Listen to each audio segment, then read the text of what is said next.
Hello, everybody, and welcome in to the college football show on the voice of college football. I am not Mark Rogers, but I am Matthew Miller. I really appreciate you guys hitting that like button, subscribing down below. Let's get to it.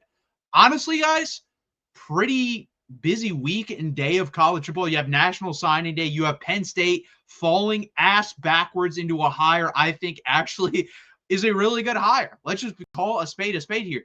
This is a really, really good hire for Penn State. It's quite impressive that you can miss on all these hires and then land with Matt Campbell, who I believe I just read was 4-7 versus the top 10. That's incredible to me. Pat Kraft got very lucky, in my opinion. When this thing happened, I thought Matt Campbell was a top 4 candidate for this job. Thought he was a top 4 candidate for this job, and he ends up being like the 11th candidate, and he still gets it. So this is really, really impressive by Pat Kraft and, the athletic administration at Penn State to land this guy, especially with all this mess. That's another thing, too. Like, I'm kind of surprised Matt Campbell took the job. After all the mess that's happened, obviously I'll post the link in StreamYard right there for you guys to use so you can call in. Hopefully that works. If not, someone can post a link for me. Hopefully there's someone in there that can do that. I believe that is the link, though. So please, guys, call in when you can. We really appreciate when you do that. Yeah, I know. Mark looks very weird tonight. He grew orangish red hair, became a Texas fan, and honestly, he has slightly more wrinkles than me. Slightly. He looks good for his age. So, yeah, he does look weird tonight, but he's not squinting. No, not yet. Not yet, guys. I might squint later in the show, honestly.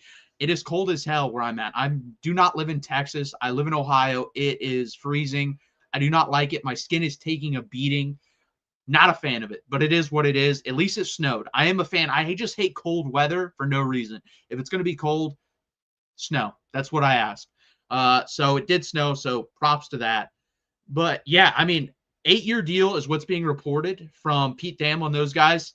The details of the deal are yet to be known. We have no idea how much the compensation is for Matt Campbell. That's going to be interesting when that comes out. My guess is I don't know how much he was making at Iowa State, probably $4 to $6 million. I bet he's going to make 8 to 9 at Penn State for 8 years.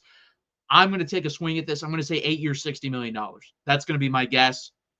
We'll have to see about that, but I think it's a really good hire. Let me know in the comment section. And again, call in. Let me know what you think of the hire. Again, I think this is a phenomenal hire for what has happened. Like, guys, you swung and missed at everyone, and you looked bad in doing it. In my opinion, this was a master class of how not to fire and hire a coach. I know I'm a Texas fan, so that's what I'm going to lean on right now. Texas, when they fired Tom Herman, guys, had Steve Sarkisian lined up and ready that same day. Within 6 hours, Steve Sarkisian was the head coach. That is how a really good athletic director does things. Pat Kraft got very lucky that this happened because let's be honest here. If he doesn't get, I'm trying to think of who else would have been up after Matt Campbell. If Matt Campbell doesn't take this job, who takes this job? Is it Terry Smith? And if it's Terry Smith, I think Pat Kraft is fired. I don't think he's there for next year, as he shouldn't be, honestly. He got very lucky again with this hire. Matt Campbell, I think, is going to recruit well there. He's from Ohio, I believe, Mount Union. I think Kurt Ferentz 2.0, I think he could be slightly better than that, but that's not a bad thing. And it's going to be interesting because, again, he's never had resources like this. Guys, I don't know if you knew this. I found this out today. Iowa State has negative revenue for their athletic department. They have negative revenue. They literally had to stop building updates for their basketball arena because they didn't have enough money. Think about that. He's going from a place like that to this. That's a gigantic upgrade. It's going to be very interesting what he's able to accomplish there.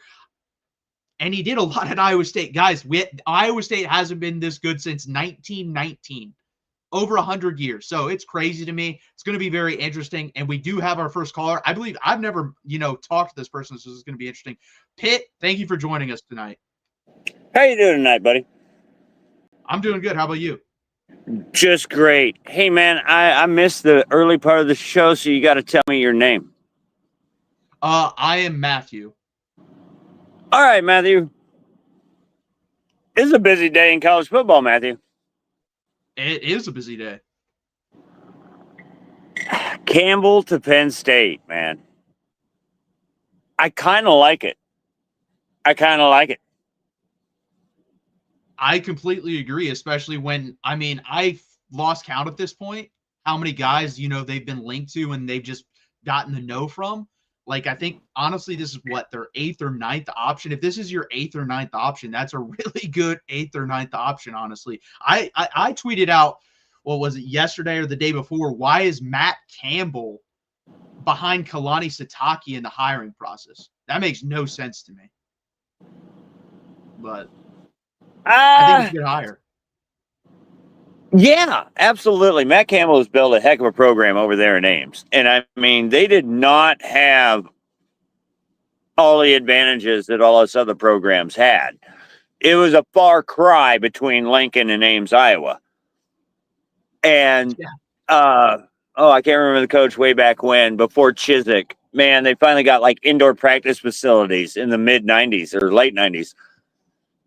And Matt Campbell has also been able to get that money flowing and get that support. And he's been a great coach in Ames. Yeah, Penn State swung for the fences a few times. And we all got to have our doubts about Matt Campbell over the past couple seasons. But ultimately, I think he's a really great dude and a really great coach. And he just might really jive in Happy Valley. It could be ugly. I'm a little upset. Yeah, it's going to be interesting because he does perform better versus top 10 teams too. I think his record's 4-7. Obviously, that's what Penn State wants to do. I think you're going to get a little bit of the opposite of James Franklin. I think they will sneak up and beat Ohio State once or twice in a decade, or a really good Michigan team once or twice in a decade. But you're going to have to live with losing a weird outlier game that you should. I think it's going to be kind of a trade-off, which is going to be interesting. I don't know if Penn State fans feel that's a fair trade-off, but this guy's not going to run the table in the Big Ten. I don't see that happening, but I could see 9-3, 10-2 continue that, but beat the more upper echelon teams in the Big Ten. See, and I just ain't sure we've seen the best of Matt Campbell yet. I think that's would, fair. Sorry, I got a dog that's upset right now. You're all good. Go away. Horrible creature. Sorry about that, buddy. You're good. Yeah, I like Matt Campbell. I'm a big fan. What he's been able to do.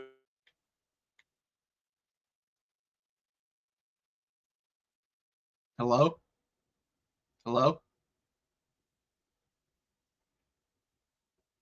I think we lost Pitt there, so I'm going to remove him. Dominic, I have talked to you. What's up? Not much, man. What's going on with you, man?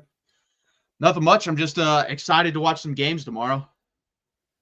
Me too, man. But I don't know if you knew this or not, but I'm a diehard UVA fan, and we have a chance to make the college football playoffs tomorrow. That is, if we beat Duke. Yeah, that is. It's true. And what it would be, how many seasons has Virginia won 11 football games? There's very few. It's got to be less than 5. I believe so. But let me just say this. Before the season, in my mind, I was like, okay, maybe we're going to be mid 5-7, not make a bowl game. I was dead wrong. And in my opinion, the best win of our season so far has to be Florida State. Don't you think? Oh man, that's a good question. I don't know, because Florida State, they're obviously not a great football team, but talent-wise, yeah, I think talent-wise, that's probably the best win. I'm trying to think who else you guys beat. Did you play NC State? I believe we did, yeah.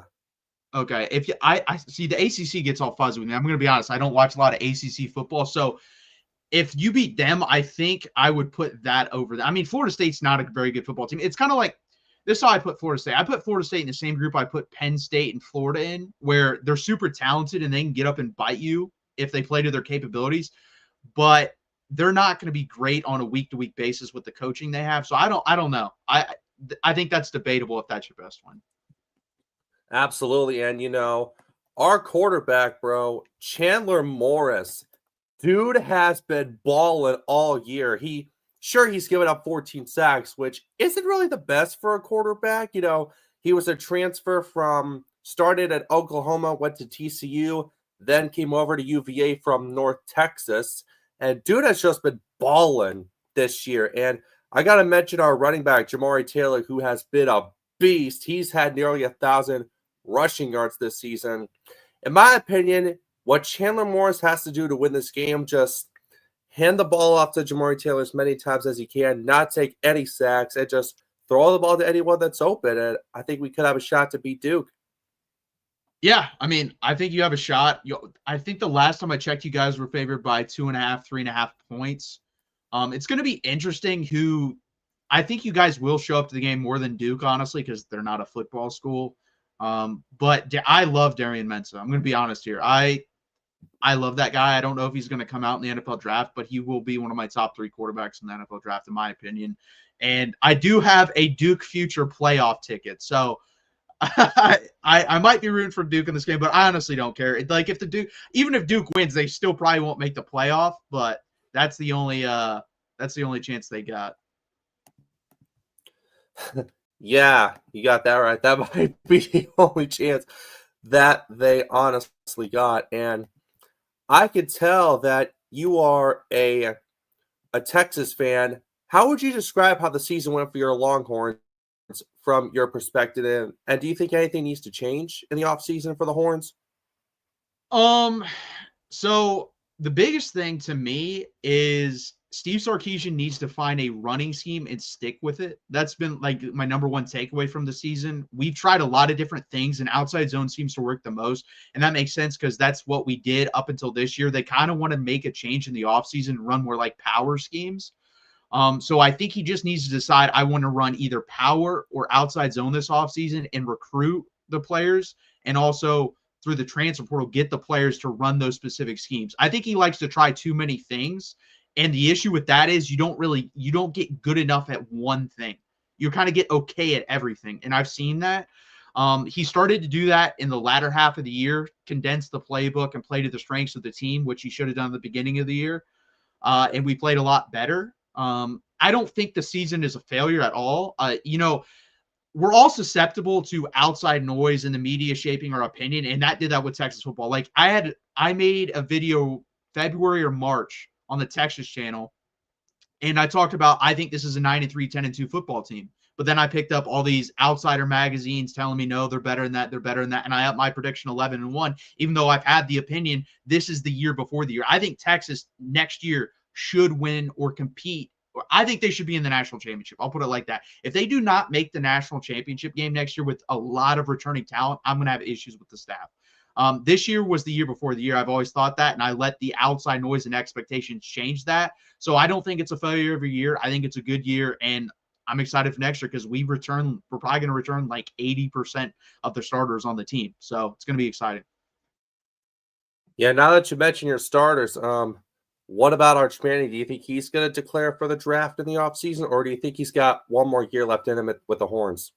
Yeah, so it's funny. When he committed, people were saying, well, Quinn Ewers is going to transfer now. I was like, that's not going to happen. And then they went to Arch Manning is going to be one and done. Not going to happen. I always thought, like, I ranked the possibilities. For me, it was 2 years at Texas, 3 years at Texas, 1 year at Texas. There was always a better chance he's going to play 3 years at Texas than 1. He is not going to leave after this year. I'm very confident saying that. He will be here for next year. That's part of the reason why, especially the growth that I've seen throughout the season, that I think Texas is going to be very, very good next year. I definitely see where you're going there. And one final thing before I hop off, I just want to talk about the SEC championship game between Alabama and Georgia. From my point of view, it's anybody's game. I think that anybody can win it because these two quarterbacks for both teams are some of the best. You got Gunnar Stockton for Georgia and, of course, Tyler Simpson for Bama. It's anybody's game, but who do you think could have the better offense to win this game tomorrow? I don't think Ty Simpson is going to be as good as he was the first game because it's basically impossible to be that good. I think he started out 7 of 7 or 8 of 8 on third down. I don't see that happening tomorrow, so I think Georgia is going to win the football game. I also like Gunnar Stockton a lot. I was higher on him last year than most people when going into the offseason. I think I've had him as like the 7th or 8th best quarterback in the SEC, which a lot of people had him in like the 12 to 16 range. So I think, and he's way better than that, by the way. I was even wrong on that. Like, he's a top 4 quarterback in the SEC. He should be, honestly, on his way to New York. He's just as good as Diego Pavia and has the numbers to back that up. So I think Georgia's going to win the football game tomorrow. I definitely like the way you think, man. Well, thanks for having me on. Appreciate it, man. Yeah, thank you, Dominic. Thank you. Next up, we will have Defiant with Minnesota Dave next. What's up, Defiant? Not much, Matthew. How's it going? Good. How about you? Doing pretty good. I'm very excited for the IU Ohio State game tomorrow. Big IU fan, diehard IU fan. So just seeing them in this game is just, I never thought a million years that this would happen. No, that's got to be really cool because, you know, before all the portal stuff and NIL and everything, and this is like the positive side of it, you know, Indiana was a basketball school who are people, you know, are like, look, cool, let's try to get 6 wins and make a bowl game. And that's a successful season in football. And, you know, Kirk Cignetti and the transfer portal has turned that on its head. And we'll see if they keep it going even next year. But the 2-year run they've had is really, really good. Yeah, I mean, I would hope they win tomorrow, but if they don't, it's still an accomplishment. You lose to probably the best team in the country so far this year, Ohio State. But my question is, how far do we drop if we lose closely to Ohio State? Are we still in the top 4, or do you see us dropping out of the top 4?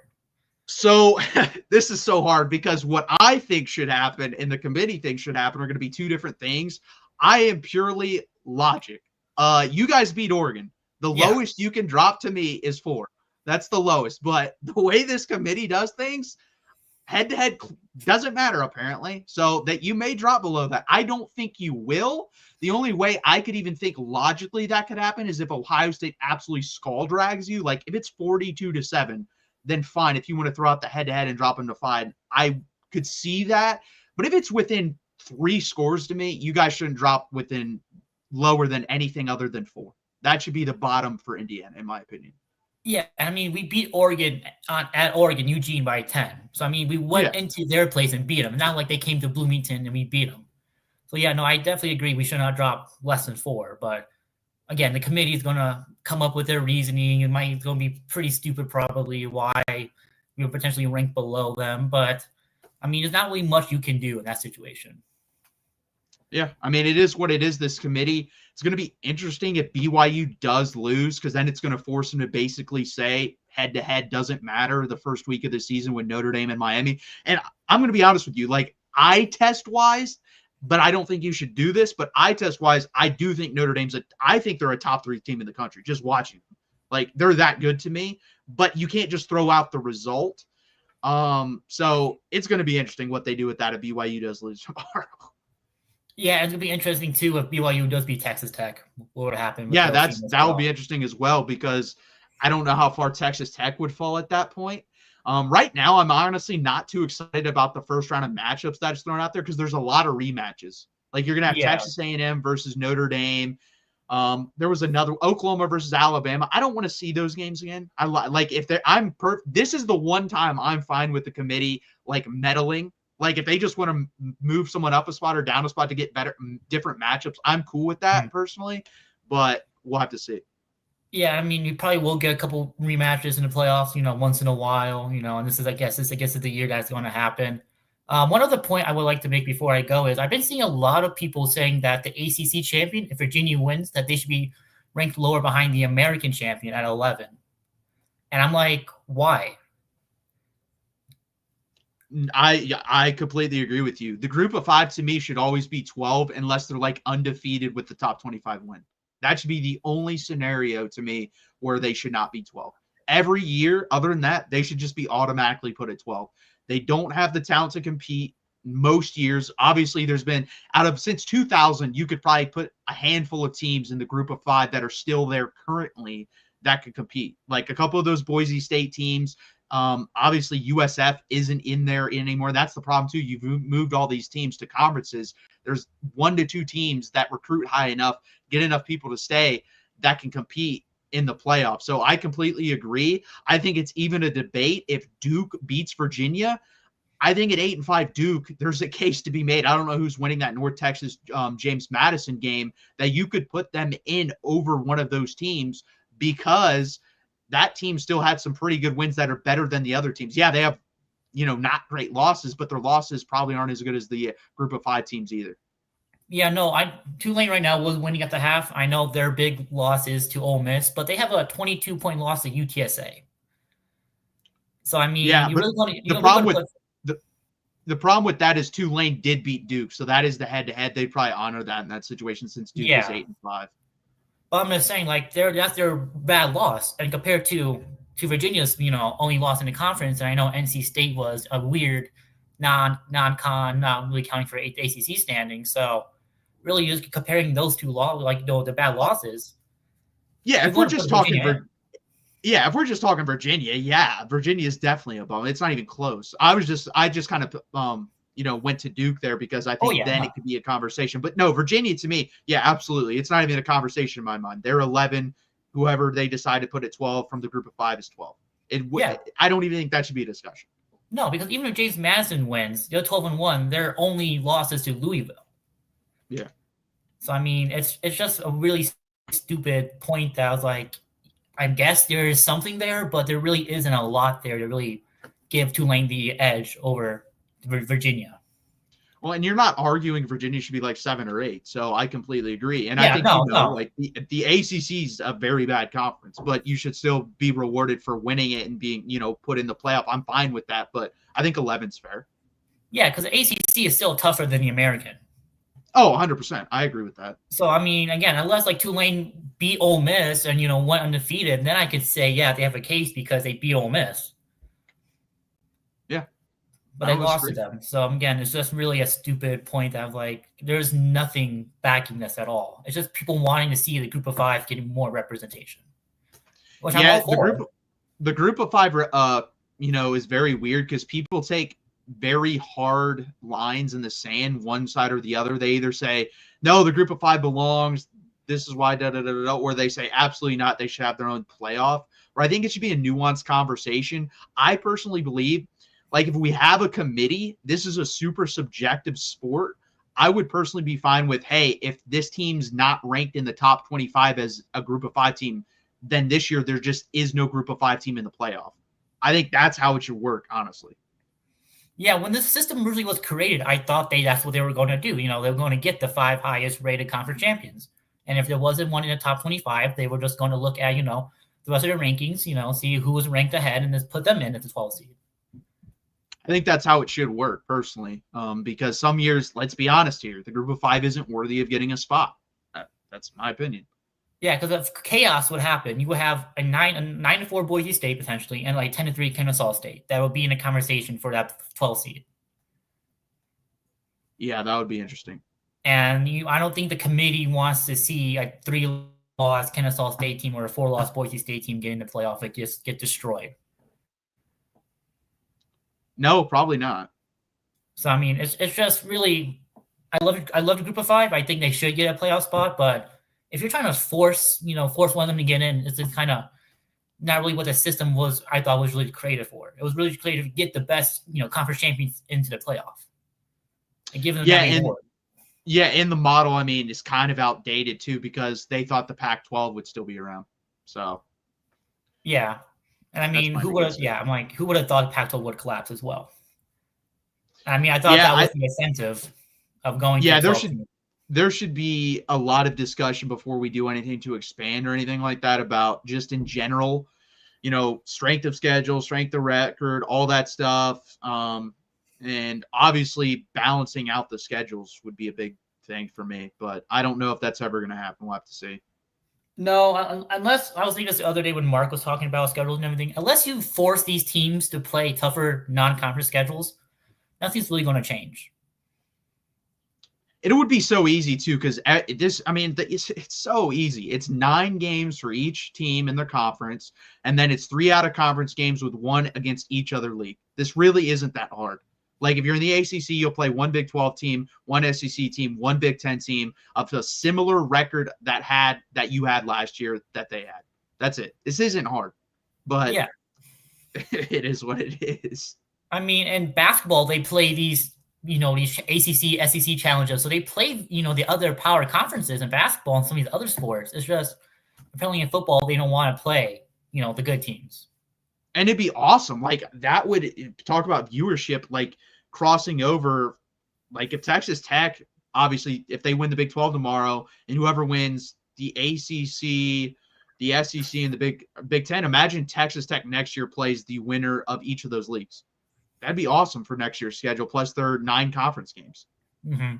Like, who would not want? I would love to see that, but we won't do that. So, yeah, I mean, Texas and Ohio State this year was incredible to watch because you really never really see them play each other. Yeah, the game itself was not. That's the only thing about week 1 games; those are super ugly.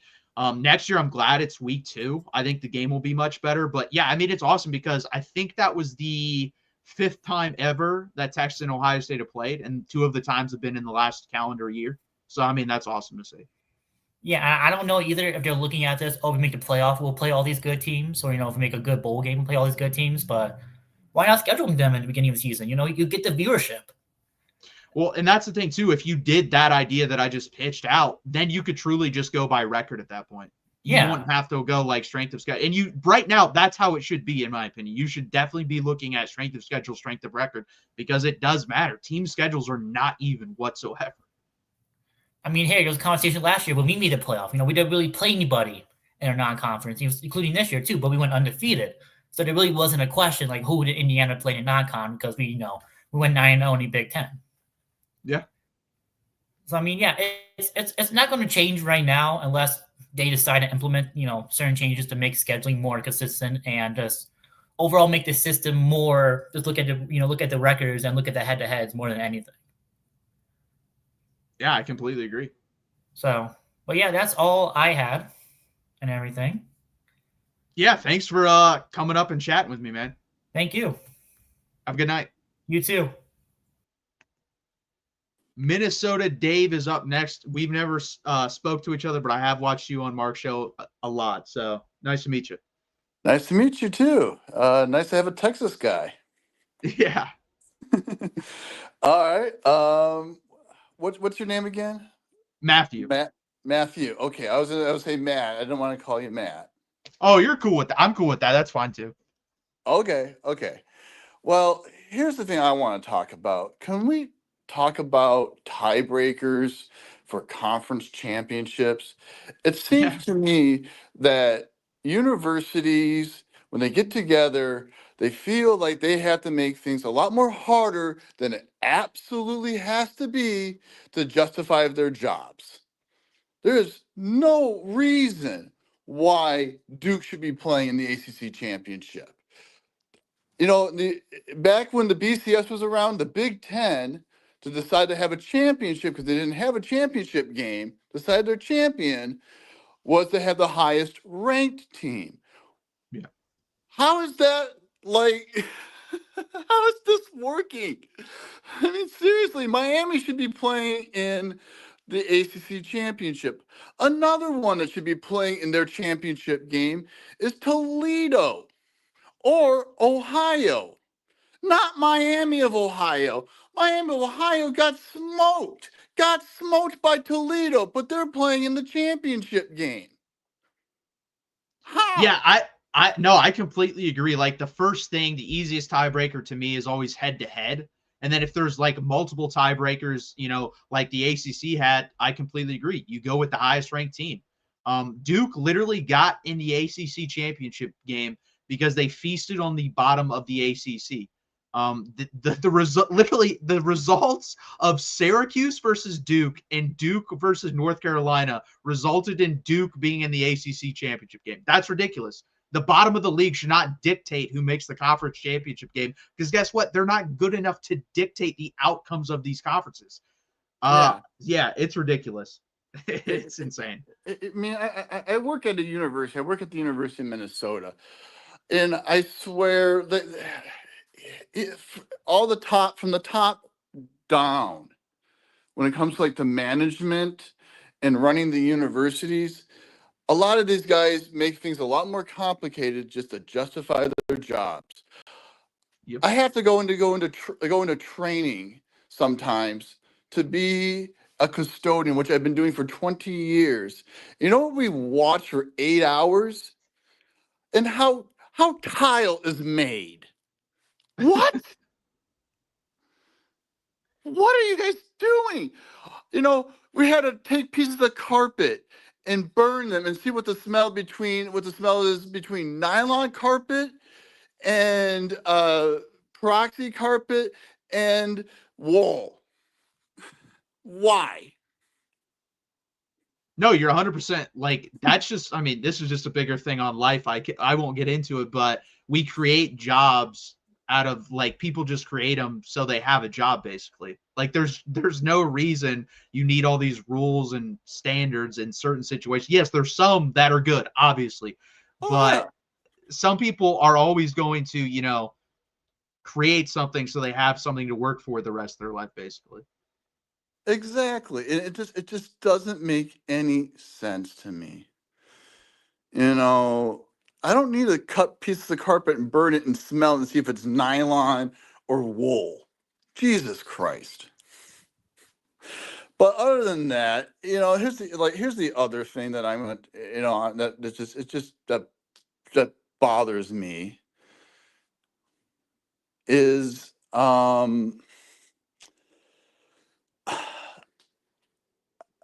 I lost all my train of thought. What I was going to think about.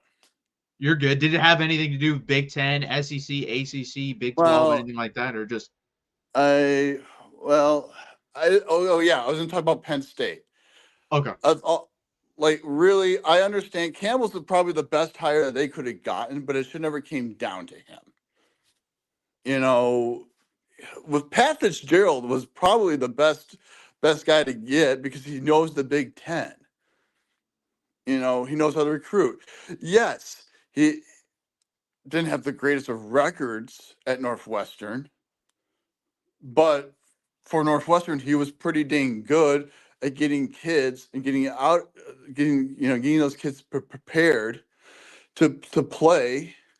And let's face it, Northwestern is an Ivy League school playing in the Big Ten, and if you can do well with those kids, I would like to see what he would have done at uh, uh, at a blue blood program like Penn State. No, I mean, I had him as a dark horse. Like to me, that's now that you brought that up, it's funny. I did have him as a dark horse, and I thought, you know, who if they didn't get Matt Campbell, like who would they move on to next? I think you could possibly moved on to him. Yeah, he has the Michigan State job, but we've seen that before. We saw that with Manny Diaz, where he takes one job and then jumps over to another like a week later. So maybe they do pivot to Pat Fitzgerald.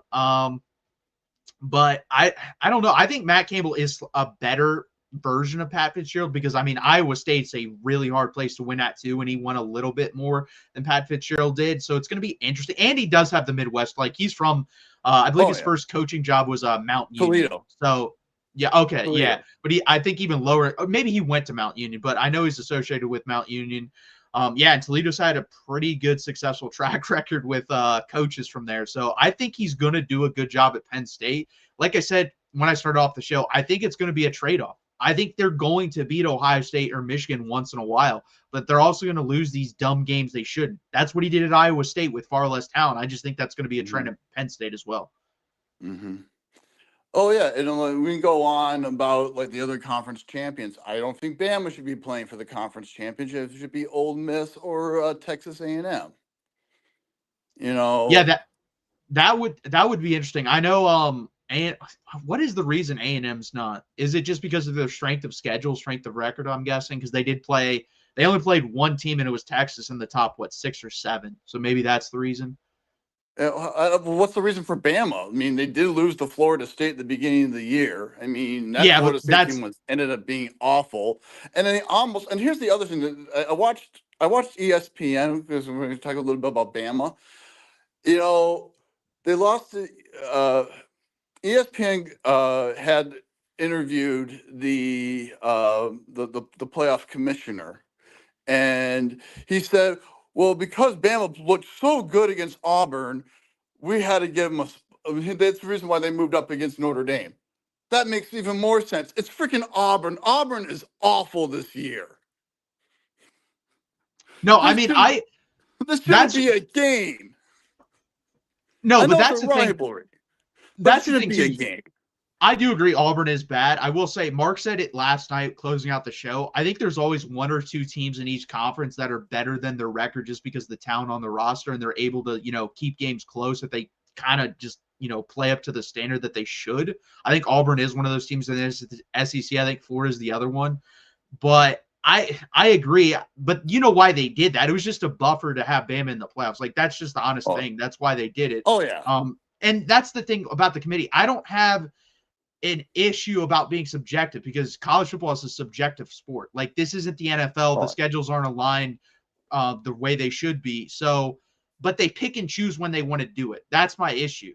Like they always pick and choose, and it's annoying to me. And it is what it is. That's why. Also, making a 6-7 joke 2 weeks ago when he was going through his presentation.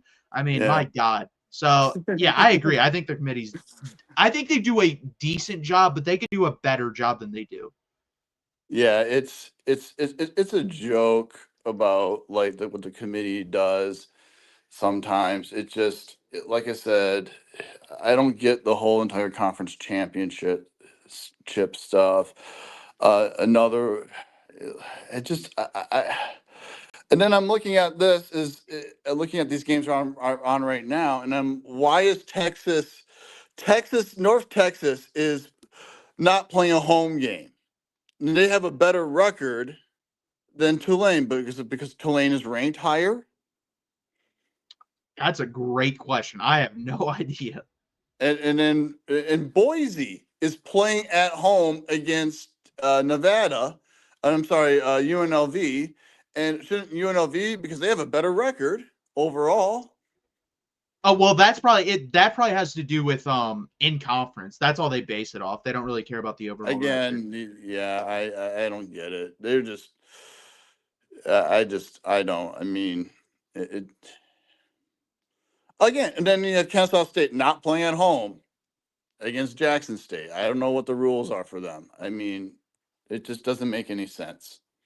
Yeah, so you said is North Texas winning that game or Tulane's winning that game? Tulane's winning that game. Okay. I think it's funny a battle of two coaches that won't be there next year. Well, that's the price you have to pay for being a G5 school. Unfortunately, you're not going to keep your coach for too long if they start doing really well. Yeah. There's a lot of coaching carousels going on, especially this year. I feel a little bit upset that PJ let go of his defense coordinator. I thought the guy was, doing a good enough job, but I mean, the defense was not that good, but it wasn't. Maybe I think the reason why they fired the defensive coordinator right now is they might rehire the other guy that they lost last time because he lost his job at Michigan State. Okay. No, that would make sense.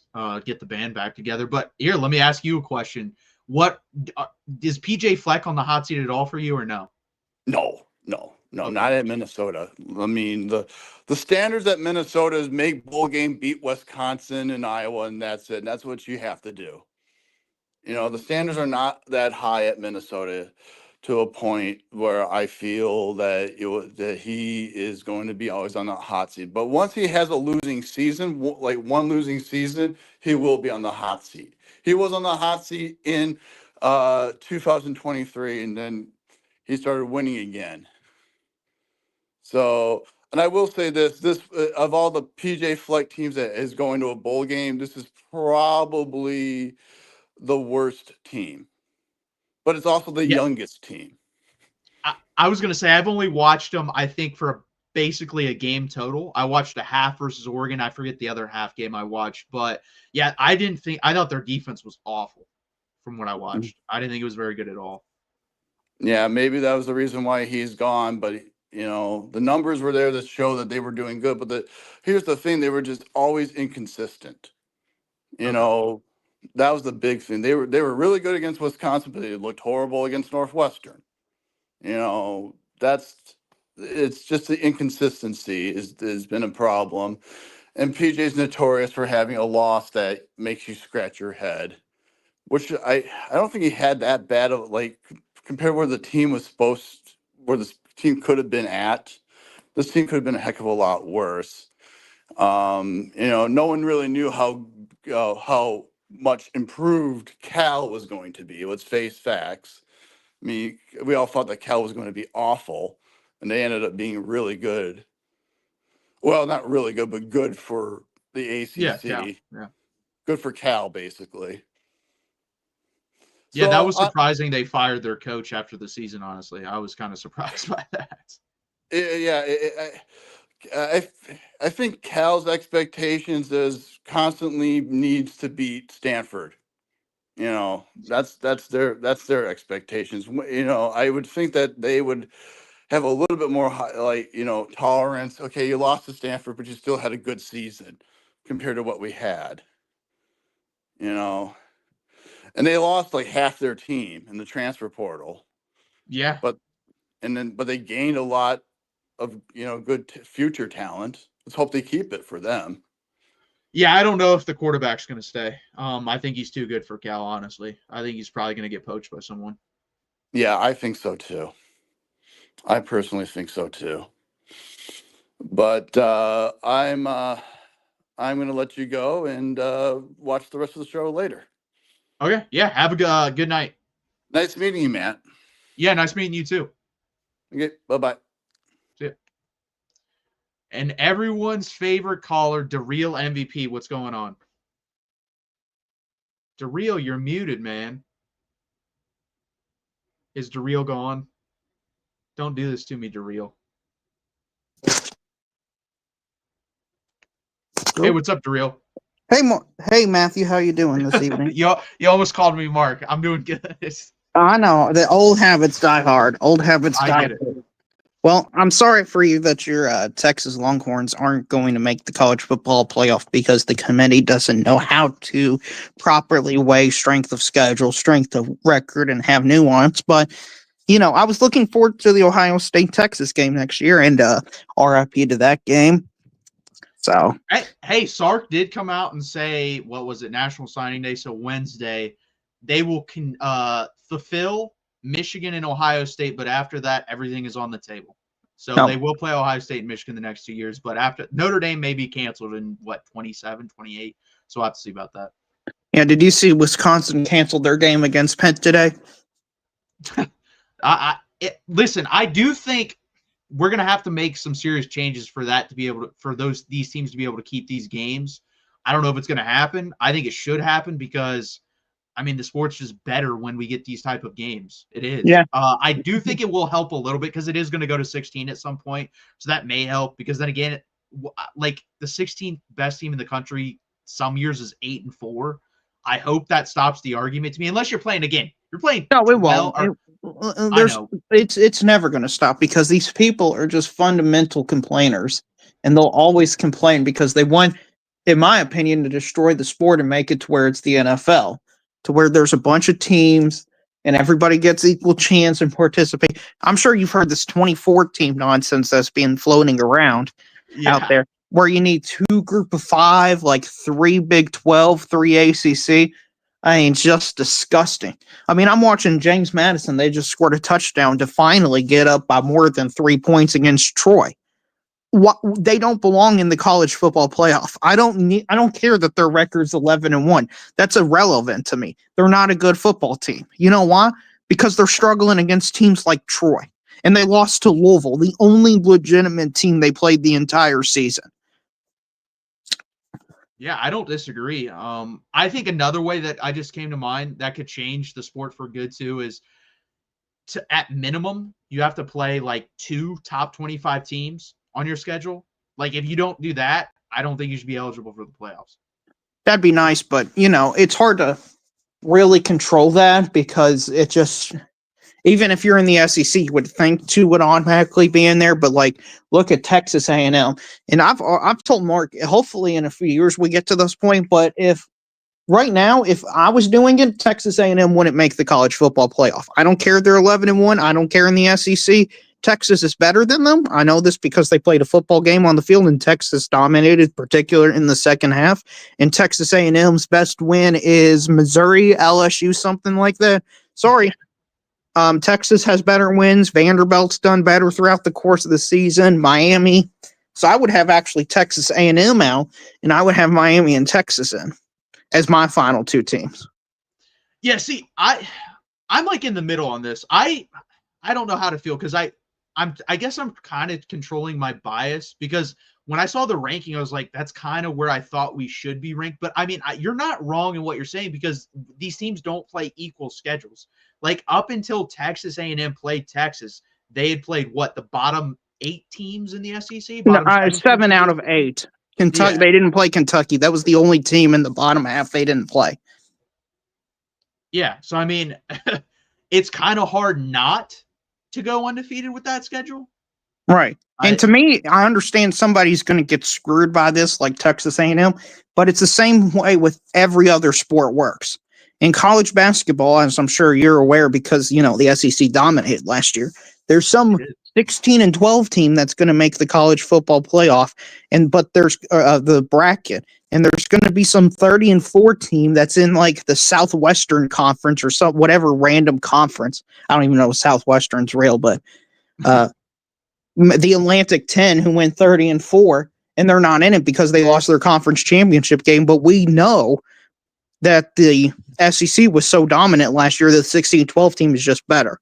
And we have metrics like the KenPom, the Sargon rating, the quad system that can prove that the 16 and 12 team is better than the 30 and 4 team. And I'm hoping college football adopts something like that. You know what? I think another way I thought about this a while ago just came to my mind again. If we ranked every team, like obviously at the end of the season, your rankings matter more. Whatever that is, if your number, we should just take the 12 lowest team scores at the end of the year. I don't care what the records are. What was that you cut out on me? So if you rank 136 teams in college football, and at the end of the season, let's say your score adds up to the lowest, like golf, you should be the number 1 team in the country. I don't care what your record is because it's based on points of who you beat, like lowest points, obviously. So you beat the number 1 team in the country, you get 1 point for that. You know what I'm saying? Yeah. I mean, listen, that would work for me. And to the guy Bradley in the comments section who's saying I'm delusional, can you at least provide some evidence or some factual argument to back up your point instead of just using ad hominem attack? I mean, listen, it's easy to say things like, well, you're delusional. Well, I'm sorry. I don't care really about your record. I care about quality wins, losses, and all that stuff. I thought that was kind of the reason we wanted to schedule big-time non-conference games. If we don't want to do that, then everyone should just load up on Akron, Miami of Ohio, and Eastern Michigan and play absolutely nobody. Well, what he said here is wild. He said Texas A&M won all the big games. Texas lost all the big games. Brother, we're 3-2 versus the top 10. we beat the crap out of Oklahoma, Texas A&M, and then the Vandy game was close. They had one possession that whole game. They possessed the ball one time where they could tie or take the lead. You know what it was? It was their first possession of the game. That's the only time they ever possessed the ball where that could happen. That's wild. Yeah, but see, people aren't able to look at the nuance of the situation. They just see 3 losses and 1 loss, and therefore they think 1 loss means they're automatically better than 3 lost teams. And we can't, if we want college football to survive in a state where you have big-time non-conference games and all this stuff, you have to get rid of that mindset. Because what's going to happen, Matthew, next year is that you're going to have a bunch of these games canceled, and you're going to have a bunch of 11-1, 12-0 teams that are absolutely going to have no data points. And they're all going to be completely like, we have no way to measure these teams. And it's going to make it very arguable and even worse than this year. And it's going to ruin the experience for all college football fans because, you know, they'll say it's rigged or it's biased and all that stuff even more than they're doing now. He said 9-3. Alabama, if they lose tomorrow, will be 10-3 in the playoff. Duke, if they beat Virginia, will probably be in the playoff at 8-5. No, they won't be in the playoff. James Madison will be in the playoff above Duke. Okay, hypothetically speaking, though, if they do make the playoff 8-5, that again, this logic doesn't make any sense. Right, and he'll bounce back and say because they won the ACC. If you drop Texas in the ACC, I think Texas wins the ACC. That's just my opinion. You drop Florida in the ACC, they might win the ACC. I think Florida has a good chance of finishing in the top 4 or 5. I don't know about win, but I definitely think that. I do think the thing with Big 12 too, I was thinking about this. Mississippi State beat Arizona State when Arizona State had Sam Leavitt. If Sam Leavitt plays that whole year, Arizona State's probably the third best team in the Big 12. That means Mississippi State's probably a top 4 team in the Big 12. Right. Now I'm watching this Tulane game, and Tulane's up 24-7 over North Texas. Now I know Tulane went 10-2, and by this guy's logic, 10-2, every 10-2 team is better than every 9-3 team. I don't know if there's some classification difference since this is G5, but I saw Tulane go to Ole Miss and lose by 35 points. Tulane right now would be in the 2014 playoff. Do we really want to see a 35-point loss in the first round? On every year, we're going to see multiple 35-point games, even worse than what we currently have in the system. I mean, Tulane's going to win this game, and they're going to be excited, and they're going to absolutely get killed by Oregon because they're not going to pair them against Ole Miss since they've already played Ole Miss. Yeah, I mean, it's wild. He also says you lost to Florida. I believe Ohio State won the national championship and lost to a pretty bad 7-5 Virginia Tech team in a 4-team playoff. I could be mistaken on that. Okay, and I want to get rid of this nonsense you lost to Florida argument. I explained it yesterday. Let's say hypothetically Ohio State never happens, okay? Texas plays Chattanooga, okay? Everything else is the exact same throughout the entire season for Texas. They finished 10-2. Would they be ranked ahead of Oklahoma? Yes. Would Oklahoma be in the college football playoff? Everything is the exact same way. Everything's the exact. You know who probably wouldn't be in Bama? Exactly. Yeah. No, Notre Dame wouldn't right now, but Bama would be on the bubble. Yeah. Yeah, because Oklahoma beat them, so they'd be above them. And maybe they wouldn't. I don't know what the committee would do, but yeah, I think Texas would solidly be in, and then it'd probably come down to Notre Dame, Alabama, Oklahoma.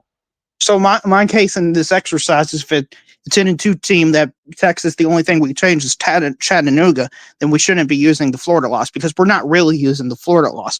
We're using the Florida loss as a disguise to say, well, they've got 3 losses.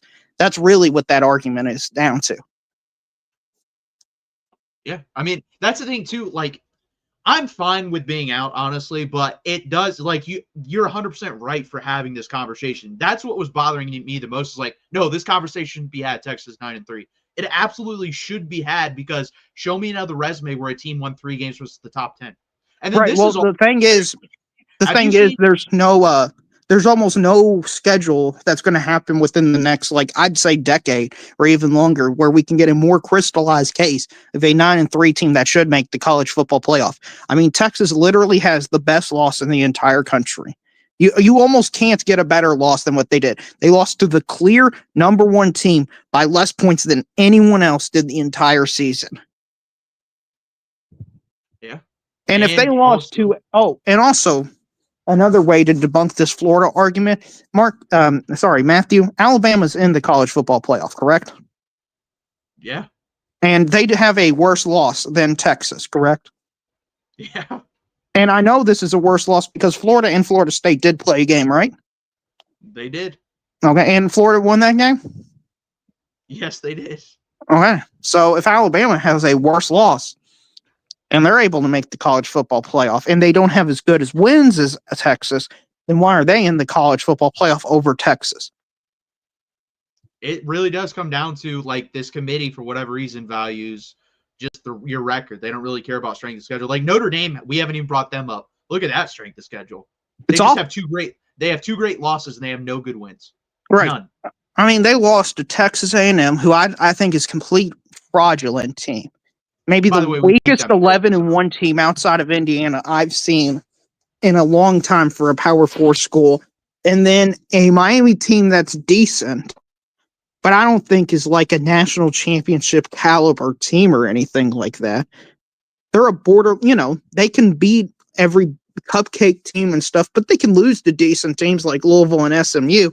So I just don't buy this Notre Dame has looked dominant argument either. Like, they've looked dominant against who? Boise State, NC State, Pitt. like a bunch of 6-6, 7-5 ACC teams? Like, is that the bar we want to set out for yourself? Hey, schedule some cupcake teams. You get to beat them by 40, and that's what puts you in. I mean, what that's the company's doing. I told Mark this yesterday. If I'm Greg Sankey, I'm dialing up the schedule.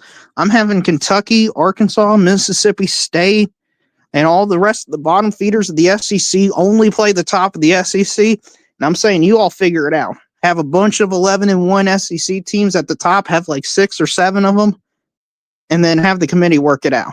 Because that's what's being incentivized, unfortunately. Yeah, I mean, I don't disagree. Because that's the thing. Like, someone made the argument to me that Texas was already, like, this was before they were ranked 13th, that they were being rewarded for playing Ohio State because they were 2 spots ahead of the next 3 loss team. That's really all you get for playing the number 1 team in the country and losing by 7 is 2 spots. That's wild to me, but if that's the argument someone wants to make, I guess they can make it. Yeah. Also, I would say that Ohio State loss by 7 is better than 95 to 98% of wins out there in the country. Yeah, I completely agree. Especially, this is only going to look better what if they kick the you-know-what out of Indiana tomorrow? Like, that's going to look even better. Right, but they're clear out. Yeah, I know. That's what sucks. Yeah, we didn't jump high enough. If we were 12th, I think there might have been a discussion, but yeah, I doubt they're going to jump us, 3 spots? But yeah, another thing too, what if Georgia and Ohio State both win their games by a lot tomorrow? Texas would have losses to the SEC champion and the Big Ten champion. Yeah, you have losses to the number 1 and 2 team in the country. And 3 top 10 wins. Yeah, but you're not even going to be in the conversation in the playoff. So again, this is what everybody wants, is to schedule cupcake games because, you are what your record says you are. Okay, we're turning this into the NFL, and this is why I was against playoff. The real take in all this is why playoff expansion is a bad idea, because I'm pretty sure if we went to years past, we would have these same arguments around these similar teams. Now, maybe not with this caliber of resume with this Texas, but 12, 13, 14, 11, who honestly knows the difference between those teams in most years? But right now, if I told you, hey, we're going to a 14 playoff, it's going to be Ohio State, Indiana, Georgia, and if Alabama wins, they're in. Or if they lose, it's Texas Tech. Who would have a real complaint over that? Honestly, yeah, I wouldn't have much of a complaint. I think Ohio State would wipe the floor with all those teams, honestly. But yeah, they're going to probably do that anyway, to be honest with you. Hey, you were talking about the eye test, so I want your opinion. If you had to just 3 best teams right now, who are your 3 best? Because I have my 3. I'll let you go first, though. Yeah, Ohio State, Indiana, Georgia. Okay. I would just replace Indiana with Notre Dame. I know what I just said about the schedule, but they just look so damn good to me. I know, but I just can't overlook their opponents. Like, that's fair. I mean, they lost to a Texas A&M team that absolutely got manhandled by Texas. And I think Texas is probably around the 4th best team in the SEC overall. I would have them right behind Ole Miss. You can argue they're better than Ole Miss. But I think Georgia, Alabama is the 2 clear best teams in the SEC. So if you get manhandled by what I think is best, the 3rd best team in the SEC team, you lose to them, you're probably 5th or 6th. Like, I think there's an argument Texas A&M next week they play Vanderbilt, they lose to them. Like, I'm not confident Texas A&M's even better than Vanderbilt. And Vanderbilt's what, the 6th or 7th best SEC team? Probably 6th, yeah. So, I mean, what does that tell you about Notre Dame? I know it was a close game and they only lost by 1 because their holder didn't hold the ball correctly. But the fact you gave up 41 points to Texas A&M, not great. Yeah, and I think it'll be interesting because, yeah, that's the thing. I do think with the eye test, but that you're right. The schedule's so weak that we don't know when they play a real team, will we see that team from week 1 and 2, or have they actually made improvements? So right. It's going to be interesting. Yeah, and I don't know. I wanted to ask you about Notre Dame since we're in this the land of the Clovers. To me, they're drawing dead. Because if BYU wins or lose, if they win, Notre Dame's completely screwed. They just lose their playoff spot.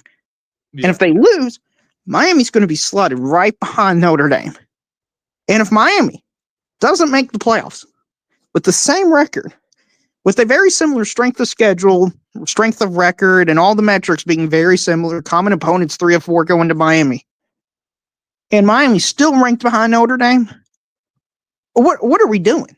Like, why? Like, seriously, why even play Notre Dame at that point? Well, the ACC at that point should tell every ACC team we're done scheduling Notre Dame. I think that should be a universal policy across the board. Oh, I agree. I've been on that for a while, but no one seems to do it because they know what the ratings will be when they play Notre Dame and the ticket sales and all that stuff. But you have to draw on the line in the sand if you're ACC, if they're literally like, yeah, that game didn't matter. Sorry. Yeah, so that's what I think. The ACC immediately as that happens should literally send out a memo and say, we're done scheduling Notre Dame. They can have fun. Go find your own schedule. Right. And then how can you, like, as a college football fan in general, and this is what I'm worried about and why I think non-conference games are going to basically guarantee to go away. Notre Dame is ahead of Miami. You could beat an elite team, a team that is in the college football playoff, and be selected right behind them. Or you can go out and lose to that team and not be selected because you lost to that team. So you get all the punishment for losing to an elite team, but you get none of the game. Yeah. So, wow. Yeah, no, the incentive structure is completely backwards in the scenario that we're currently living in. And I do think this is somewhat of a committee problem, but I do think this is just a fundamental problem with college football in general. And I want to ask you, why are people so focused on your record in college football? There's no other sport I watch other than the NFL, but it's more parody, and they've got like the snake draft, cap salary, and all that stuff, where they focus on record so much. Like Kentucky, I was watching the Gonzaga Kentucky basketball game. Now Kentucky lost by like 35. That doesn't matter. Kentucky was 5-3 and they're 18th in the country, and nobody cares about that because they understand, well, they've lost to a bunch of elite teams and they've played close against them. But in college football, if you were 5-3 and you're ranked 18th, everybody would be like having a complete conniption fit. I think it honestly just has to do with the amount of games played. I think that's all it is. And that's the thing too. You hear the conversations in the NFL. I'm a Broncos fan, so all I hear is 10-2, worst team in the NFL, or worst 10-2 team ever. I'm like, you do realize the schedules are set up to where everyone's basically playing at a 500 level at the end of the season, right? Like so your record truly is what it is in the NFL. I don't care what it looks like. Your record is what it is. That's how I basically go off teams. Like literally in the NFL, you could line up, hey, these are your 15-2 teams. Now you get to pick which way you want to seed them. Like if you're doing power rankings, these are your 14-3 teams. How do you want to seed them? Like if you just want to do that, that's fine. You can't do that in college football because these schedules aren't even close to being even. Right. And that's the same point I want to get to next with you. I don't value conference championship games at all, basically, nowadays. And I'll go through each one and explain why. The SEC and Big Ten's irrelevant because all 4 of the teams are going to the college football playoff. Maybe if Alabama loses by like 80, they're out. But that's such a small scenario, it's insignificant, not even worth considering. The Big 12 is a rematch game of a game we saw in which BYU got absolutely manhandled. And Virginia Duke is also a rematch in which Duke got completely manhandled.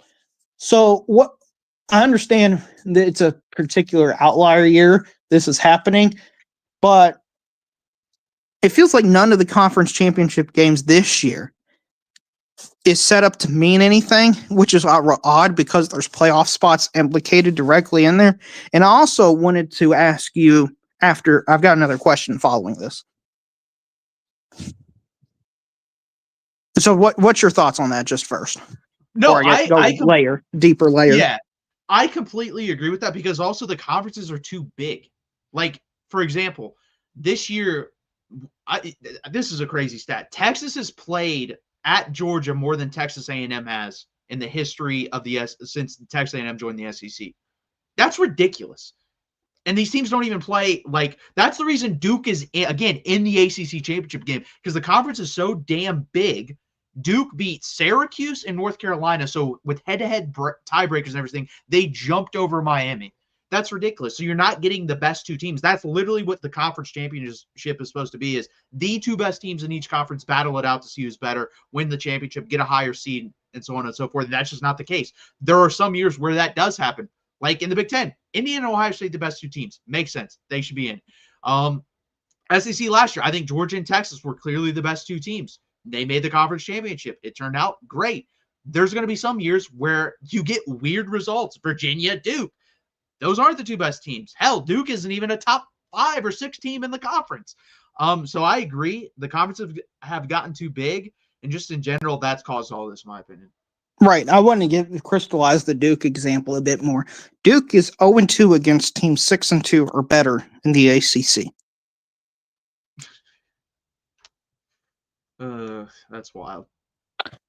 And I wanted to go more on your point. Because you're absolutely right.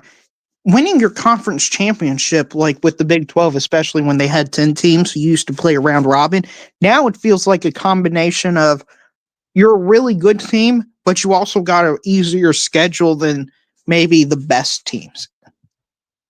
And it doesn't feel like we're rewarding who the actual best teams are in the conference. Yeah, I think the way to prevent all this is to go to, what was it, the brackets or the pods, and then basically instead of having one game tomorrow for the SEC, you would have 2. The winner of every pod would play each other in the 4 pods. I think that's the best way to do it. That's how I do it. Right. What I would suggest, because I don't know how feasible that is to implement in one off season, is instead of having Virginia, if they win against Duke, go to the college football playoff, just have your highest ranked conference team make the college football playoff. So in the case, it'd be Miami. That's guaranteed the spot. Now Virginia gets the trophy and they get to go to a nice bowl game, but they don't get to completely ruin the bracket. And we know Virginia's not a good team, and I can explain why further if you need me to, but just what are your thoughts on that? No, that's what Minnesota Dave brought up too. Like, that's how they used to do it in the BCS. I believe the Big Ten did. Who's ever higher rated, like if there's a tiebreaker, just go with that. I completely agree with that. I'm going to have to let you go here in a second, though, because I do have 2 other callers, but do you have any final points? No, I just wanted to, I didn't, they must have just hopped on because I just checked and they weren't on, but I've enjoyed the discussion with you, Matthew. I'm sorry your Longhorns are going to be out in playoffs. So I just hope you all are loaded up in the Citrus Bowl and, half your team isn't out and eliminated, because I think you all could have won it this year if you were in the college football playoff. And instead, we're wasting spots with Virginia and Tulane. And it's sad to see. I don't disagree with that. I don't know if we would have won it, but I think we had a really good chance of going to the Final Four. And luckily for us, I will say this, we're a young team, so I only expect 3 to 5 opt-outs of significance. Obviously, there'll be some transfers, but any big-time players, we might have 3 to 5. Yeah, I would just say that you all have proven you all can beat Ohio State, because you went on the road against the best defense in the country and you only lost to them by 7 at the beginning of the year. I mean, you all are clearly one of the 5 best teams in the country at absolute worst, and you all have a much better resume than like 80% of the playoff field. And it's sad to see that you all are going to be left out because you all lost to Ohio State. So it is what it is. Yeah, it sucks. Thanks for the conversation, Drew. Jackson Johnson, I will bring you up, and I'll also bring up your super chat. What if conference title games were bubble elimination games? Yeah, I mean, I think when we get to 16, because that's what it's going to be, I would perfectly be fine with every conference just going to the pod system and every team from those pods playing each other. So you'd have 2 games for each conference. I think that would work out. I was thinking about, because I was just reading an article from Matt Zemek on College Sports Wire. By the way, he's a magician on USC at the Boys College Football. Check him out. Anyway, yeah, I was thinking about it just now, and that sounds pretty cool. Like, when you think about it, like, Alabama might. Sorry if I showed the article right quick. Yeah, that's fine. Yeah, so this is what our friend Matt wrote a few days ago to start off the week. And he talked about this idea. Conference title games have never mattered less in college football. And he talked about the idea about how, he was talking about how the SC title game is rematch and all that. And, AC title disaster. But here's where we really get started, folks. Here we go. There it is. There it is. Imagine. So he goes on to talk about Alabama, Miami could be a game this set like that. That would be a fun thing to happen, in Atlanta. And instead of like the AC title game, you would have Texas, Notre Dame, and imagine Oregon, Utah in Indianapolis, and BYU, James Madison for Arlington. And Texas declared Big 12 champ due to its win over BYU.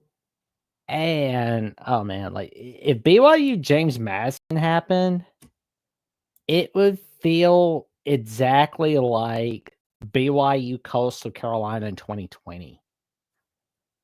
I remember that game. Grayson McCall versus, I think, Zach Wilson. Yep. Yeah, I mean, I think that would make for a more entertaining weekend than what we're going to have. Because like Darrell said, we have a lot of rematches. Obviously, I'm excited for the Ohio State-Indiana game.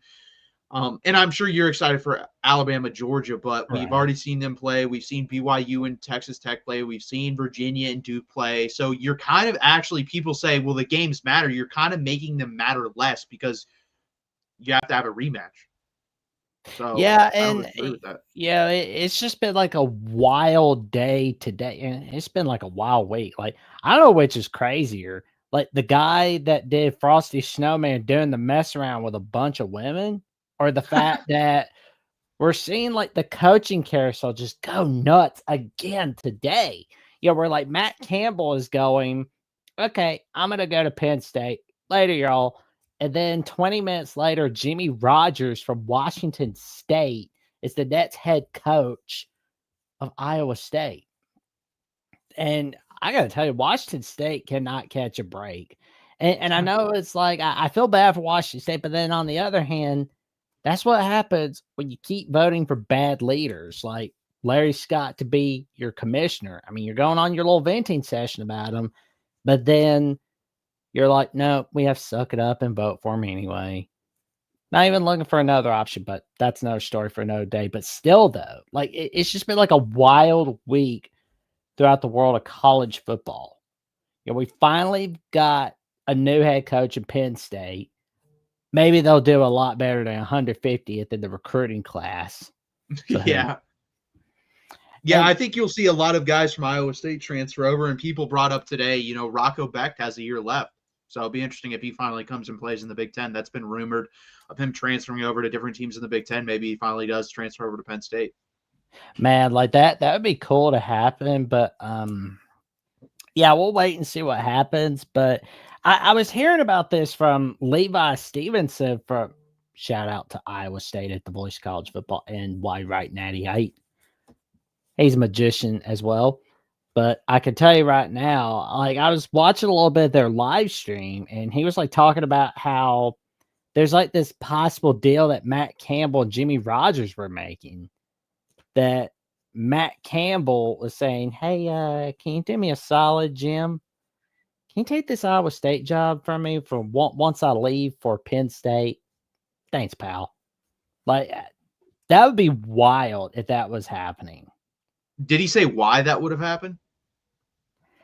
I think it's because like the quarterback situation at Iowa State.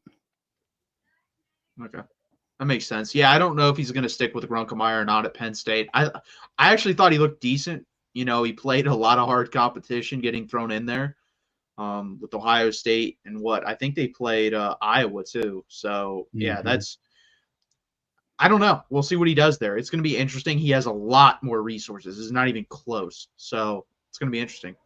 Oh, yeah.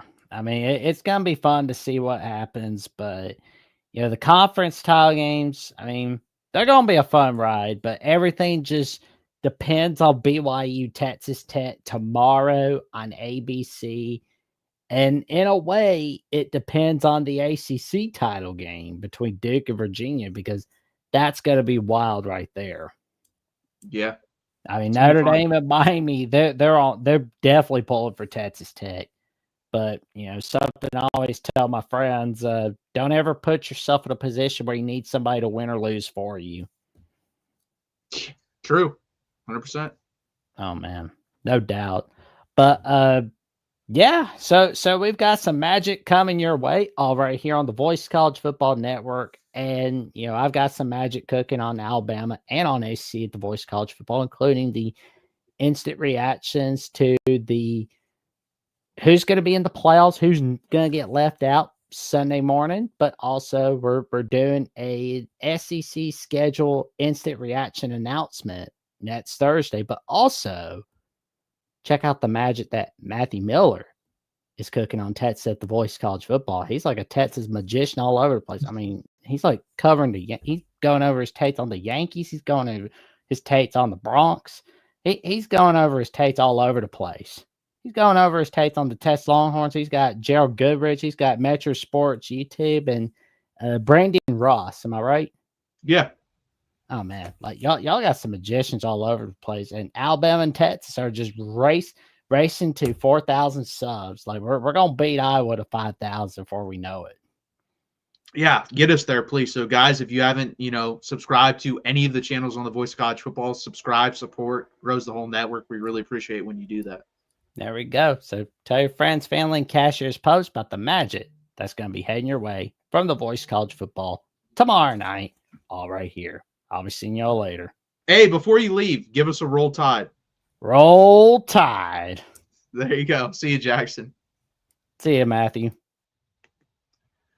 Next up, and we're going to take these two calls, and then I'm off. I'm an old man. I got to get some sleep. So, Michael Hogg, or is it Hogue or Hogg? Sorry. It's Hogue. Okay, Hogue. Thank you. All right. Okay, first of all, first and foremost, I'm a Purdue fan, but I got to defend IU. Why is everybody sleeping on IU for? I'm telling you, have you guys seen how much what they've done this year? Yeah, their non-conference schedule was trash, but whose was it this year? No, I think they're a good football team. Like, again, if I was going just based off eye test, I'd probably put them fourth, honestly. So I definitely think they're a really solid football team. I do think it's going to be interesting. There may just be a gigantic gap between Ohio State and everyone else. I think we'll find that out tomorrow night if that's the case. Like, if Ohio State wins that game by 17 plus points, I'm going to be honest with you. I just think Ohio State's going to steamroll through. Okay, now let me ask you this. Flip it around. IU wins by 17 plus or more. What are you going to say? I'm going to say that it's wide open. And I changed my opinion on Indiana. I'd probably bump them up to – if they blew out Ohio State, I would put them at number one on my iRankings test. But I'm not going to, I wouldn't bet money on them to win the national championship. But I wouldn't be surprised. I think the two teams who have the best shot to win the national championship are playing in Indianapolis tomorrow night. Whoever wins, regardless, even if I think both of them got the shot to play for it. It might be a second time rematch too. No, I mean, I think that's the thing too. Like, if that is the case, Indiana beats Ohio State tomorrow. I think it's going to come down to matchups a lot in the playoff. That's always to an extent, but I think even more this year if that's the case. So it's going to be very interesting to see who plays in matches up versus Indiana in the playoffs, like who their first round game would be, who Ohio State's first round game would be, who Notre Dame's first round game would be, who Georgia's, all those teams. Yeah, do you think Notre Dame's on live support right now? I mean, yeah, Darrell brought up the point, and he's 100% right, but I don't know if the committee's going to do it because I'm going to be honest with you. Would it be the right decision if BYU loses tomorrow and then it comes down to Notre Dame, Miami, and they for whatever reason, jump Miami finally over Notre Dame? Yeah, it'd be the right decision. But why did you wait this long to make the decision? Because I would understand Notre Dame fans getting pissed off at that. Yeah. See, like right now, I don't even know. Like last I seen, JMU is winning by 3. So are they pretty much locked in? You think as a G5 team? Yeah, I still think Duke could get in if they win the ACC championship game. Like, what if they blow out Virginia tomorrow night? You're gonna say they're I do think they could get in. I'm not. And by the way, again, I have a ticket on them to make the playoffs, so it'd be nice if they did. But I don't think they would deserve it. I probably would put JMU over Duke, honestly. No, I think okay. If that's the case, who's going to be the G5? I mean, well, they got to have a G5 team regardless, don't they? Yeah, I would say. Yeah, I would say. Well, then at that point, there's a case you could probably get 2 G5 teams if you're just going to keep the ACC out as a whole. Yeah, but see, I think I would disagree with that, but yeah, something tells me something crazy is going to happen, and then watch both Miami and Notre Dame gets in. I'm trying to think how that would work. BYU would have to get knocked out, and then the only way I could see that happening is if Georgia absolutely demolishes Alabama. But even then, I don't know if they would do that. Sure, but no, I think the way it happens is if BYU gets smoked tomorrow, Virginia wins, Duke wins. That opens the door up for Miami and then Notre Dame. But I still don't. Wouldn't they just put in like you would still have to have the G5 at that point? So well, you're still gonna have a G5. There? Yeah, you're still gonna have a G5 team. You're just not gonna have because that's gonna open up the spot for this. Okay. Yeah, I would have to. I'm not going to do the math in my head, but yeah, that'd be interesting if that is the case. I don't know if they would. I still don't know if they would do that. We'll see though. And Troy and Jamie won 31-14. Hey, one thing before I let you go, how good is Texas basketball going to be this year? Inconsistent. I think on their best day, they can beat like a top, somewhere between the 14th and 20th best team in the country. But then like last night, if they don't play defense, they have to play defense, by the way, because that was abysmal what happened this week to Virginia. To lose that, Virginia is a very good basketball team. They're probably a Sweet 16 type team, but to lose by 30 points or whatever it was ridiculous. But then you also beat a pretty good NC State team too in the Maui. So they're going to be super inconsistent, and they're going to lose to one or two teams they shouldn't, and then they're going to beat some really good teams in the SEC as well. I think they're going to be on the bubble for the NCAA tournament. That's how I feel this year. But I like them going forward with Sean Miller. All right, sounds good. Thanks, Matt. Have a good one. Yeah, no problem. You too. Yeah. And then last but not least, Dr. Buckeye. How you doing? Yes. Hi, Matt. Good to see you. Always good to talk to you, my friend. Yeah, good talking to you too. Yeah, excited about tomorrow. Really interested in some of these championship games. I agree. Texas Tech in BYU. By the way, a little bit more of an interesting game. From what I understand, the BYU running back was a little bit banged up the first time they played. Only 10 carries in the game. Probably will see more carries this time. BYU had turnovers the first time they played. By the way, this Texas Tech defense, I know I still believe the best defense in the country, but what would you say? Texas Tech probably top 5 defense in the country? Oh, for sure. And that's the thing too, what I was going to say about that game, Texas Tech in the Big 12, when you have David Bailey and Romello Height off the edge, which are two NFL players, and David Bailey probably is going to be a first-round pick, there's no one else has that, and no one else can block that. So that's the issue when they go up against other Big 12 teams. Can BYU's tackles hold up versus those two guys? I don't know. That's going to be an issue, in my opinion, as it was the first game. But when they play better competition, you're going to be playing NFL caliber offensive linemen. So we'll see how they do. I think, just bottom line, as I was saying, if BYU can take care of the football, if they can get a little bit of run game going, obviously that comes down to the trenches. Now, somebody had told me, a lot was made about, and this was actually even said, I think, about your team, about Texas last year, about money invested in the roster. Last year. It was said about us, it was said about you, said about Ohio State. A lot of it was talked about last year about how much money was spent on that roster. Has it been revealed yet exactly what Texas Tech has spent on that roster? Because I heard it was a pretty good chunk of change. So that's the thing too. People have to be weary of the number they hear, because it's always usually less. Even the numbers you hear on certain players, from what I've heard, it's usually about 20 to 30% less than you actually think. So Texas Tech is 100% one of the 5 to 6 most expensive rosters in the sport, and they have to play a little bit more. They have to pay that West Texas discount or upcharge or whatever it is for these players, because they don't really want to go there. So they have to pay these guys, 5 to 10% more than they're worth. Romello Height, go look at his stat sheet with Georgia Tech, and I forget the other team he played with, wasn't that great of a football player. But then when he comes to Texas Tech, he gets to play in the Big 12, and he's not being, the main focus on defense either with David Bailey there. But they still have to pay him a little bit more than he's worth, because, again, you have to go to Texas Tech. Yeah, the interesting thing that somebody had mentioned that we have maybe like it was about $7 million just in that D line that you were talking about earlier. So yeah, it's a pretty good chunk of change. Okay, did want to get to the SEC title game. I am really leaning Georgia in this one, just for the simple fact I don't think Simpson has looked particularly good the last couple games. I'm also a little bit leery about the Bama offensive line as well. You know, Oklahoma was really able to exploit that that offensive line in Tuscaloosa, and it coupled it with Simpson having just a picking a bad day to have a bad day. But if you look at Simpson's game log, the last two starts, it's not been great. I know he threw three touchdowns against Auburn, but you know there wasn't a whole lot downfield in that game. The other thing too. I just think that Georgia right now is playing better football than Alabama. It just seems like two teams kind of going in slightly different directions. And what your thoughts are on that? I completely agree. I picked Alabama earlier in the year to beat Georgia. I'm going to pick Georgia to beat Alabama tomorrow. I agree with that. Now it's going to be interesting because I do think like there is some mental stuff there because Kirby Smart is 1-7 versus Alabama. He's 0-2 versus Kalen DeBoer, but he is in a place that, you know, he has a pretty good track record of winning games. And I believe that's the stadium where he did win the one game versus Alabama in Atlanta. So it's going to be interesting if they can get it done. I do think like right now too, like Gunnar Stockton's playing better than Ty Simpson. He is. I do think Georgia's going to win that game.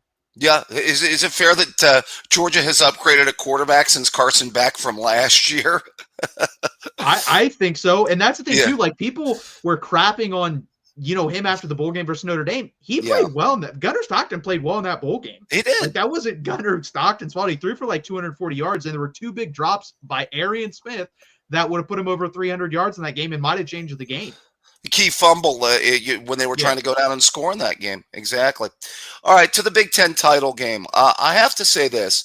I think that this offense can challenge our defense. I think Surratt and Cooper are solid receivers. I do think our secondary is the best they've seen the entire year. I like our corners.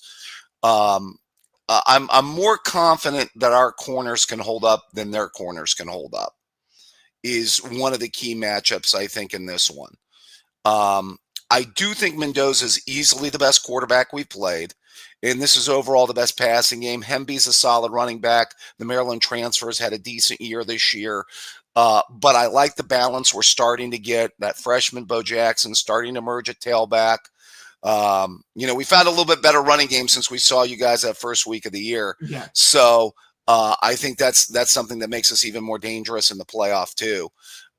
So I go into this game with a fairly good amount of confidence, although I do know Indiana's really good. I think they've improved in the trenches on the O-line and in the front seven on defense. That's really where they got exposed. They got exposed on the O-line last year, particularly when they stepped up in class and they met some really good D lines. Michigan in the second half kind of exposed them. We exposed them in Columbus, and then Notre Dame in the playoff game.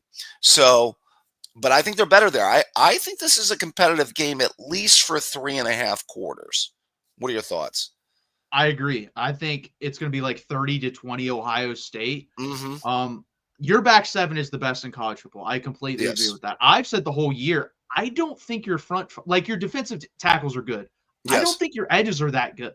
I think it's a lot of scheme to get a lot of pressure from you guys is what I've seen with Matt Patricia. So if they can protect Mendoza, you will find some openings because, again, if guy has 4 to 5 seconds to throw the football, you will find openings with an NFL quarterback. That's going to happen. So, and that's the thing, too, when I look back when we played Ohio State, Arch, was god-awful in that football game. We had guys open. He just couldn't hit them. So it's going to be interesting. And we protected actually pretty well in that game, too. And our offensive line isn't great. So it's going to be interesting. You'd have been smarter to lean more on Baxter and Wisner in the run game in that one. I think that was a tactical mistake by Sark, too. I agree. Like Wisner was having probably, honestly, one of his 2 to 3 best games of the year, and we just went away from it. Like the one drive where we drove down and got to the one. That's when we should have thrown, by the way, because you can't run on Ohio State inside the red zone. So yeah, go ahead. I'm sorry. We should have continued to do that throughout the rest of the second half. I don't know how we didn't. Yeah, McDonald's definitely an early round pick at defensive tackle. Really good player. You're right. They do scheme up pressure, but we're more confident our corners can stand up on islands this year because I think we've upgraded there. A couple quick thoughts on the coach and then on the playoff real quick. First of all, I think Campbell's a solid hire for Penn State. He's been waiting for this opportunity. He's been talked up for Iowa State as the next big thing, it seems like, for the last 5 years, hasn't he, Matt? Yeah, it's weird because I do think it might even be longer than this, like 6 years ago. Yeah. I'm pretty sure he interviewed for the Jets job. Like, Oh, and wow. they actually were like interested in him becoming the coach, and he basically said, "I'm good." So when he started doing stuff like that, I was kind of curious. I know Texas, I'm pretty sure, reached out to him before they made the Tom Herman hire. So it's going to be interesting to see like why. I think the reason why, like, I don't know if you heard this when I started out, but Iowa State is in negative revenue wise, like their athletic department. They literally had to stop like fixing their basketball facility and making it better, upgrading it because they didn't have enough money. So Yeah. I think that's the reason why he's like, you know what, this is a pretty damn good job, and I've turned down probably at least second, third interviews with better jobs, but this may be my last chance to jump at, a top 10, top 12 job in the country. All right, last thing, Matt. Have you already? I just jumped on late. Do you guys want to make your case for the playoff, and how strong do you think your case is? So I definitely think so this is the thing with Jarrell. Jarrell, obviously, I don't know if you heard him, but you know how he is. He was slamming, Texas be in. I'm not on the either side, kind of. I was in the middle. Wow. I was actually okay with our ranking of 13. Like, I didn't get angry about that. I was like, you know what? Yeah, I agree. Like, it can be both. This is the thing that people don't realize. Should Texas have not lost to Florida? Absolutely. But if Texas also didn't schedule Ohio State and lost to Florida, guess what? They would still be in the college football playoff. Like, if they had scheduled Purdue and beat Purdue at 10-2 and your losses were 25 to Georgia and you lost to Florida, they would still be ranked right above Oklahoma or maybe right behind, because I don't know what they do the value the head-to-head, but I definitely think it deserves a discussion. That's my thing. But I think, Matt, you probably knew coming into the season you had to have a 10-2 record to get in, to be fair. No, that's true. I did have in my predictions for the playoff, I had 9-3 team get in. I forget who it was. Okay. I don't know. I'd have to go back and look. I tweeted it. But I did have 9-3 team get in because it's going to happen at some point. And Drew brought up a very good point as well, too. Like, is there any scenario where you could see a team have a better resume than Texas does at 9-3 and get in the playoff? Like, is a team going to go 3-2 versus the top 10? And no. I hear you. But I think that you knew after Columbus your path was narrowed.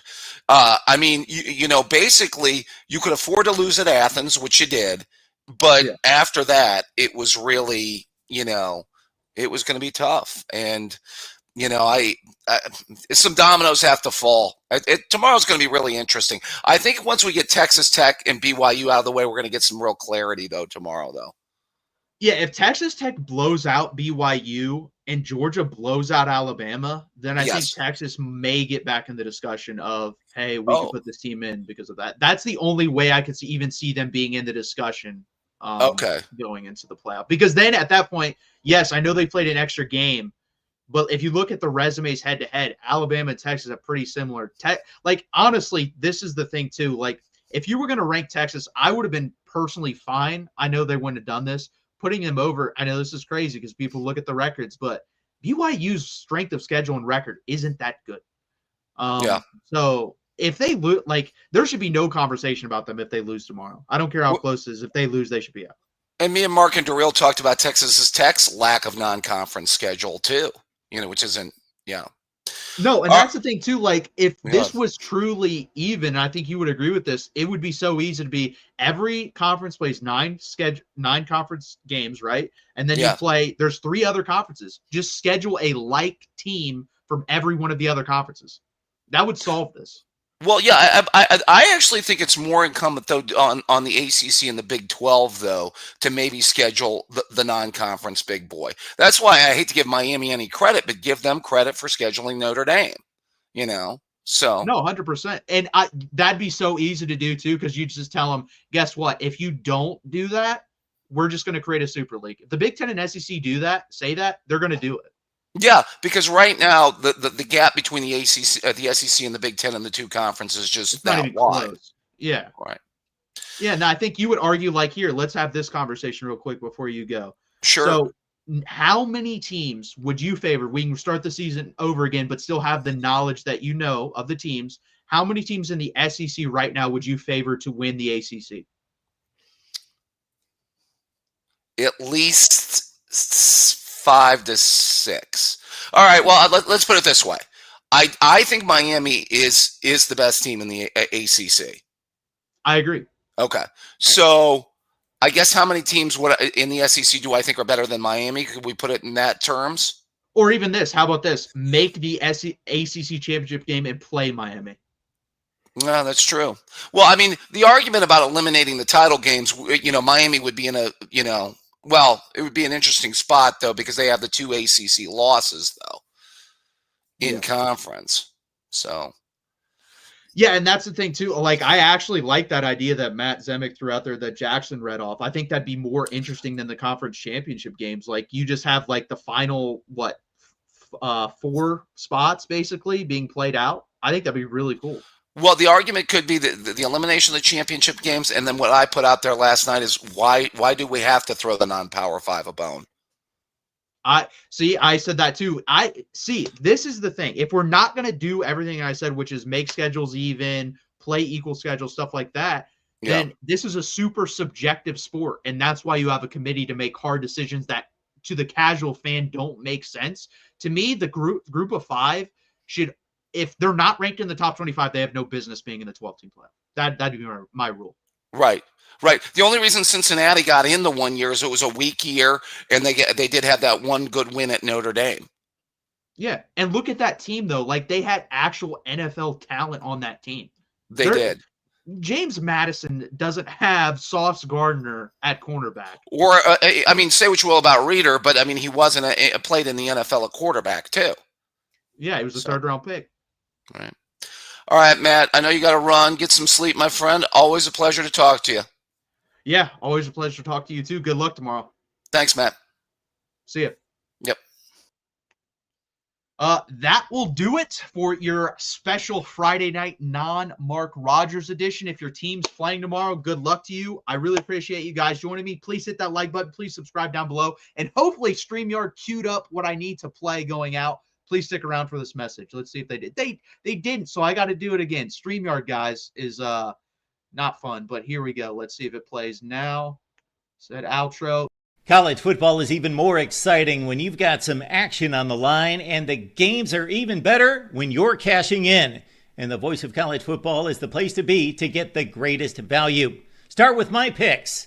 75% against the money line, 58% against the spread, and I've got a 40-plus year track record. 11-0 in the college football playoff for me last year against the money line, 8-3 against the spread. And I'm just the warm-up act. Steve Merrill of Wager Talk is our ace in the hole, show stopper. 7 years with the Voice of College Football, over 30 years in the industry. Steve gives us analysis on all the big games, but you can't miss Steve's weekly under-the-radar pick. 28-12 against the spread the last 3 years. You also get picks from some of our top analysts here at the Voice of College Football, including Corey Bratta, Matt Zemek, and Steve Dace.